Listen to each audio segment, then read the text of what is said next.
مسیحیت ظاہری بات ہے سیدنا مسیح کے ارد گرد کھڑی ہوئی ہے، نام بھی اسی سے موسوم ہے۔ پہلا سوال جو مسیحی مسلمانوں سے پوچھتے ہیں کہ سیدنا مسیح کے بارے میں آپ لوگوں کی رائے کیا ہے؟ کیا آپ ان کے بارے میں وہ نقطہ نظر رکھتے ہیں جو ہم لوگ رکھتے ہیں، اور اگر نہیں رکھتے تو اس کی کیا وجہ ہے؟ اللہ تعالیٰ کی کتاب قرآن مجید میں اس کو باقاعدہ موضوع بنایا گیا ہے، اور ہمیں پابند کیا گیا ہے کہ دوسرے مذاہب کے لوگ ہوں یا دوسرے نقطہ ہے نظر کے ماننے والے، ہم دین کی دعوت اسی کتاب کے ذریعے سے ان تک پہنچائیں۔ چنانچہ ہدایت کی گئی ہے کہ ذکر بالقرآن من یخاف وعید۔ قرآن مجید مسیحیوں کو بھی مخاطب کرتا ہے، یہود کو بھی مخاطب کرتا ہے، اس کے لیے اہل کتاب کی تعبیر اختیار کی گئی ہے، یعنی وہ اقوام جن کو اللہ کی کتاب دی گئی، خواہ وہ کتاب تورات ہے خواہ وہ کتاب انجیل ہے۔ قرآن یہ بتاتا ہے کہ اللہ تعالیٰ نے کوئی الگ الگ مذاہب نہیں بھیجے، اللہ تعالیٰ کا دین ہمیشہ سے ایک ہی رہا ہے۔ انسان کو اللہ تعالیٰ کی جو ہدایت آدم علیہ السلام کے ذریعے سے ملی ہے، وہی ہدایت سب پیغمبر اس تک پہنچاتے رہے ہیں۔ چنانچہ اس بات کو بطور اصول بیان کیا ہے کہ اے پیغمبر، محمد الرسول اللہ کو خطاب کر کے کہا ہے، اے پیغمبر شرع لکم من الدین ما وصی بہ نوح والذی اوحینا الیک وما وصینا بہ ابراہیم و موسیٰ و عیسیٰ۔ ان پیغمبروں کے نام لے کے بتایا ہے کہ ہم نے وہی دین آپ کی طرف وحی کیا ہے جو اس سے پہلے ہم نوح کی طرف کر چکے ہیں، جس کی ہدایت ہم نے موسیٰ کو، عیسیٰ کو اور اس سے پہلے ابراہیم کو کی ہے۔ اس دین کے بارے میں ہم نے سب سے یہ تقاضا کیا تھا کہ ان اقیم الدین ولا تتفرقوا فیہ، اس دین پر کاربند رہو، یعنی اور کوئی دین نہیں، یہی ایک دین، خدا کا دین، اسی پر کاربند رہو اور اس میں فرقے نہ بناؤ۔ لیکن یہ آپ جانتے ہیں کہ انسان فرقے بننے اور فرقے بنانے سے باز نہیں رہتا۔ چنانچہ قرآن مجید کی دعوت یہ ہے کہ تم سب اسلام کے پیرو ہو، اے یہود تم بھی، مسیحیو تم بھی، اہل کتاب تم سب اسلام ہی کے پیرو ہو۔ یہ فرقے تم نے اس دین میں بنا دیے ہیں، کسی کا نام یہودیت ہے، کسی کا نام مسیحیت ہے، یہ تمہارے بنائے ہوئے فرقے ہیں۔ تمہارے باپ ابراہیم کا دین یہی دین اسلام تھا، اور دین اسلام کسی شخص سے وابستہ ہونے کا نام نہیں ہے، یعنی اسلام کسی پیغمبر کا نام نہیں ہے، کسی ہستی کا نام نہیں ہے۔ پیغمبر کا نام یا ہستی کا نام یہ تمہاری شناخت نہیں بنایا گیا،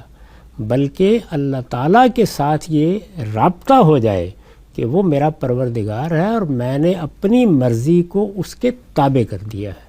یہ مطلب ہے اسلام کا۔ اسلام کا مطلب ہے ٹو سرنڈر، یہ سبمیشن کا مفہوم ہے، یعنی اس میں یہ بتایا گیا ہے کہ میں نے جب اپنے بندہ ہونے کو سمجھ لیا تو اب میں نے اپنے وجود سے اس بات کا اظہار کر دیا کہ بندے کی حیثیت سے اب میں اپنے پروردگار کے اپنے آپ کو سپرد کر رہا ہوں۔ ٹھیک۔ چنانچہ اسلام کا کلمہ ہی وہ ہے جو سیدنا ابراہیم کی زبان فیض ترجمان سے نکلا ہے کہ اسلمت لرب العالمین، پروردگار میں نے اپنے وجود کو تیرے سپرد کر دیا، جہانوں کے پروردگار کے سپرد کر دیا ہے۔ ہم مسلمانوں کو جو رات کی دعا سکھائی گئی ہے اس میں اسی کا اقرار کرنے کی تعلیم دی گئی ہے کہ اسلمت نفسی الیک ووجہت وجہی الیک وفوضت امری الیک، یعنی میں نے اپنا وجود تیرے سپرد کر دیا، پروردگار میں نے اپنا چہرہ تیری طرف کر لیا، میں نے اپنے معاملات بھی تیرے حوالے کر دیے۔ تو اس طرح اپنے آپ کو من البدایہ الی النہایہ پروردگار کے حوالے کر دینا، ابتدا سے انتہا تک اس کے سپرد کر دینا، اس کا نام اسلام ہے۔ اس سے گویا قرآن ان کو یہ دعوت دے رہا ہے، مسیحی حضرات کو بھی اور یہود کو بھی یہ دعوت دے رہا ہے کہ تمہیں کسی نئے مذہب کی دعوت نہیں دی جا رہی، بلکہ تمہارے مذہب کی دعوت دی جا رہی ہے۔ عجیب، اچھا۔ تمہارا مذہب، تمہارا دین اسلام ہے، اس کا نام کسی شخص سے مستعار نہیں لیا گیا تھا، یہ نام اللہ کے سپرد اپنے آپ کو کرنے سے ماخوذ ہے۔ اس نام کو اختیار کرنے، اسی نام پر جینے اور اسی نام پر مرنے کی تمہیں دعوت دی جا رہی ہے، اس لیے کہ ان الدین عند اللہ الاسلام، اللہ نے کوئی 2 یا 3 یا 4 مذاہب یا ادیان نہیں بھیجے، اس نے ہمیشہ یہی دین دیا ہے، اور اس کے سب پیغمبر یہی دین لے کے آئے ہیں۔ لہذا موسیٰ بھی یہی دین لے کے آئے تھے، مسیح بھی یہی دین لے کے آئے تھے، ان پر اللہ کی سلامتی ہو، وہ کسی اور دین کے علمبردار نہیں تھے، وہ اسلام کے علمبردار تھے۔ ابراہیم کا دین بھی اسلام تھا، موسیٰ و عیسیٰ کا دین بھی اسلام تھا، اس لیے ہم تمہیں تمہارے دین کی طرف آنے کی دعوت دے رہے ہیں، تمہیں کسی اپنے دین کی طرف نہیں بلا رہے۔ سبحان اللہ، غام صاحب بالکل ایک طرح کی اورینٹیشن کو تبدیل کر دیتا ہے، بالخصوص مسیحیوں اور یہود کے بارے میں، کہ اصل میں ایک ہی درخت ہے، اسی کی شاخیں ہیں۔ جو پیغام ہے ہمارا، وہ پیغام نہ صرف یہ کہ تمہارے لیے کوئی اجنبی نہیں ہے، نہ صرف یہ کہ کوئی نیا نہیں ہے، بلکہ تمہارے پاس جو پیغام ہے یہ اسی کی تکمیل ہے، یہ اسی کا تتمہ ہے، اسی کا تکملہ ہے، اس کی طرف آؤ۔ اچھا غام صاحب، پھر اس اورینٹیشن کے ساتھ جب ہم جائیں گے تو قرآن مجید کو جب ہم پڑھتے ہیں، ظاہری بات ہے ہم اپنی کتاب ان کے سامنے پیش کریں گے، وہاں پر تو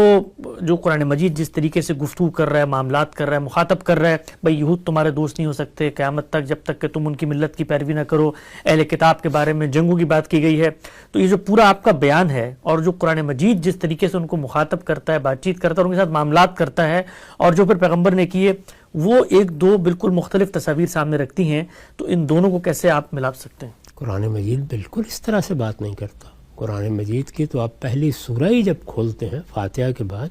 وہ سورہ بقرہ ہے، اس میں تمہید کے بعد بہت محبت کے ساتھ خطاب کیا گیا ہے۔ یا بنی اسرائیل اذکروا نعمتی التی انعمت علیکم، اے بنی اسرائیل میری اس نعمت کو یاد کرو جو میں نے تم پر کی تھی، وانی فضلتکم علی العالمین، میں نے تمہیں دنیا کی سب قوموں میں سے الگ کر کے اپنے لیے تمہارا انتخاب کیا تھا، اور اس طرح دنیا کی سب قوموں پر تمہیں فضیلت دی تھی۔ اس کے بعد اسی دین اسلام کی ان کے سامنے وضاحت کی گئی ہے، یہ دین ایسے دیا گیا تھا، اس کی یہ تعلیمات ہیں، اس میں تمہیں اس بات کی طرف بلایا گیا تھا، یہ توحید کا دین ہے، اس میں آخرت میں اللہ کے حضور جواب دہی کے احساس کے ساتھ جینے کے لیے کہا گیا تھا۔ تم نے اس کو فرقوں میں بانٹ لیا ہے، اچھا، تم نے اس میں تبدیلیاں کر لی ہیں، تم نے اس کو الگ الگ کر کے اپنی شناخت قائم کر لی ہے۔ چنانچہ یہ بتایا گیا ہے انہیں، اور آپ دیکھیں آیت 62-66 تک جاتے جاتے ایک ایک چیز